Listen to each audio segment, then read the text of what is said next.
are few landmarks in Hollywood more storied than the gates of Paramount Pictures. Now, they can't drive on the lot without a pass. Miss Desmond can. Come on. And way back then. Where's Mr. DeMille shooting? Stage 18, Miss Desmond. Thank you, Jonesy.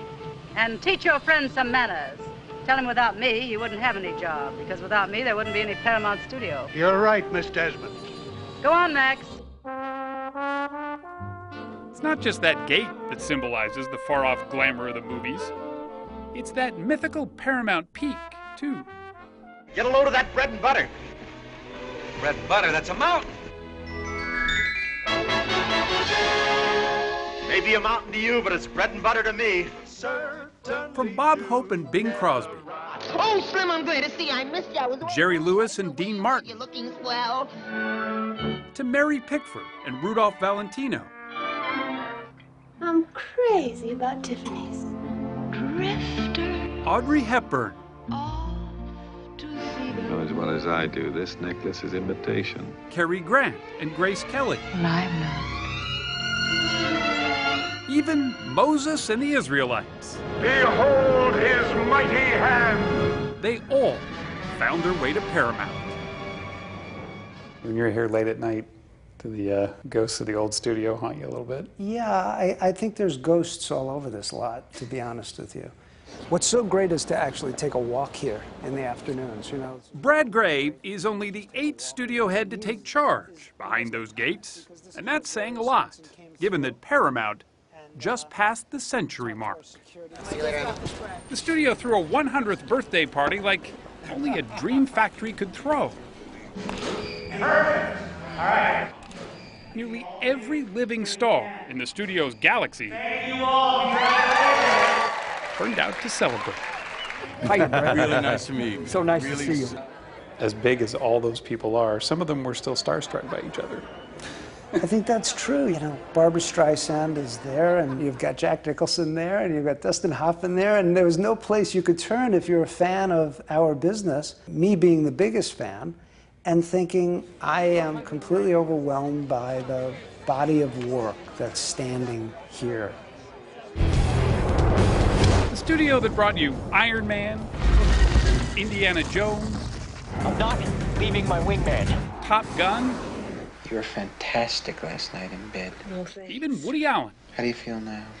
I think the Pepto-Bismol helped. started with a single silent picture.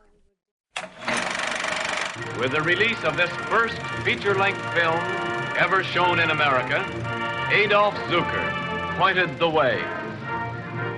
A penny arcade operator named Adolf Zucker realized that moving pictures could be more than just the shorts at Nickelodeon's. So he bought the rights to a French film called Queen Elizabeth, starring Sarah Bernhardt. When it opened in 1912, at a whopping 44 minutes long, the feature-length film had come to America. And soon, Paramount was born. Zucker understood that people would come to a movie if there was somebody really interesting and famous that they would see. The notion of the star system was really his. Exactly. Not only did he recognize it, he knew how to capitalize on it. Andrea Callis is Paramount's Vice President of Archives. This is the Paramount Vaults. It's the Paramount freezer, is what it is. She spends a lot of time in cold storage these days. So these are the original camera negatives from some of Paramount's most important films. Where Paramount is chilling its fragile celluloid history to preserve it. Rosemary's Baby. This The is it. actual one. This is the sort of holy grail of, this is the most original version of that picture. I feel like I shouldn't even be holding it. You probably shouldn't, no. I'll just put it back. Paramount's real-life screenplay has as many twists and turns as a good whodunit. In 1929, its highly anticipated Wings won the very first Academy Award. But it was the same year as the Great Depression, and Paramount soon found itself in a soup line too. Bankrupt. Movies were a luxury that few could afford, says film historian Leonard Maltin. It just had a devastating effect on everybody, including Paramount. Quiet, quiet, quiet! But within a few years, Paramount was back on its feet. That's Cleopatra's coronation robe. React to that. Let me see it in your faces. Let me hear it in your voices. The gasps of, oh, ah, and so forth. Producing as many as 40 to 50 films every year. That's almost one a week. They ground them out and turned them out with incredible speed and efficiency. And there was a waiting audience. Warner Brothers made those rat-tat-tat films with gangsters torn out of the headlines. Paramount didn't do that. You can leave in a taxi. If you can't get a taxi, you can leave in a huff. If that's too soon, you can leave in a minute and a huff. Paramount did a lot of clever, witty, elegant, sophisticated films. You've never seen me before tonight. Every guy's seen you before, somewhere. Everything seemed to be going Paramount's way. By the time the 1950s hit, even Elvis Presley was riding a bike around the back lot. But then came television. That little screen began to steal the audience away from the big screen. And once again, Paramount had to adapt. The screen's master of suspense. He brought in Alfred Hitchcock to direct thrillers like Rear Window and To Catch a Thief. This is Cecil B. DeMille in Hollywood, California. But its real hero was Cecil B. DeMille. He had an unlimited budget for the Ten Commandments. All he knew is that it had to be good. There was great fear that this unprecedented expenditure could never be recouped. Who shall withstand the power of God? And the day the movie opened, they knew it was a smash, worldwide. But by the mid-1960s, Paramount was in trouble again and was in need of another savior. Not a director this time, but a studio head who became Paramount's most memorable movie mogul ever, a young actor named Robert Evans. Good afternoon. My name is Robert Evans. He was untested, but flashy and gutsy. He made this short film to present to his corporate bosses, who actually wanted to fold the studio and sell the back lot to a nearby cemetery. Evans begged them to keep it open. These past few years have been rough for Hollywood. We've made a lot of mistakes. Some people have learned from them, and some people haven't. We have.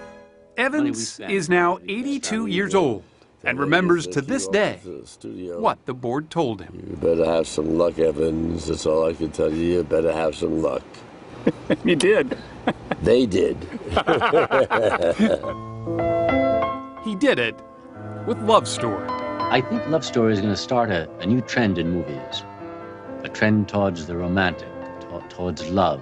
It made more money than Paramount had ever seen. Then Evans did it again with The Godfather. I'm going to make him an offer he can't refuse. Opening night, the picture closed, and the door closes in the film. There wasn't a sound in the entire theater. I said, oh, God, I might have a bomb here. You thought it was? I thought it was a bomb. Until the party afterwards. People were stunned by it. Actually stunned. Evans still has an office here at Paramount and shows up every week. You still love coming to work here? Sure I do. Yeah. Here we go, and And why wouldn't he? It hasn't changed all that much. 1917 is really when most of this was all built. Just ask Mark Wanamaker. This is the new New York Street, which is not just New York Street, it's Boston Street, Philadelphia Street, whatever street you want. He's something of an expert on the lot, who can tell you things that other folks might not. Lore, say about Paramount's Mae West. Goodness, what beautiful diamonds. Goodness had nothing to do with it, dearie. This is the Mae West unit is down there where the fire escape is. Well, you know that saying, she says, come up and see me sometime. That one fits you grand. Why don't you come up sometime, see me? It could either mean the Ravenswood, because she was in the penthouse over there, or she could have meant here as well, because her bedroom was upstairs on the very top. We're in the middle of a parking lot, of course. Andy can point out history you'd never even know was there. Right here was, we called it the Virginia City Western Town set. For, yes, Bonanza. In the TV heyday, Happy Days, The Brady Bunch, Merry Christmas! even The Lucy Show came out of this lot too. This is one of the oldest on the lot. You know, this is from the 20s. But if there's one place you can still touch the ghosts of Paramount past, it's Stage 18. It's huge. But it's a huge stage. That's why these films were shot here. In this studio was shot Rear Window. All right, And of course, Sunset Boulevard. Hey, Miss Desmond! Remember the guy up above? It's me! It's Hall Guy! Well, he was in here. Let's get a good look at you. It's a studio with a past and very much a present. But Paramount is still a business, and there are no guarantees. We'll make some pictures that are everything we hope they would be, and some unfortunately won't live up to that, but we'll continue to do our best. That's show business, right? That's show business, yeah.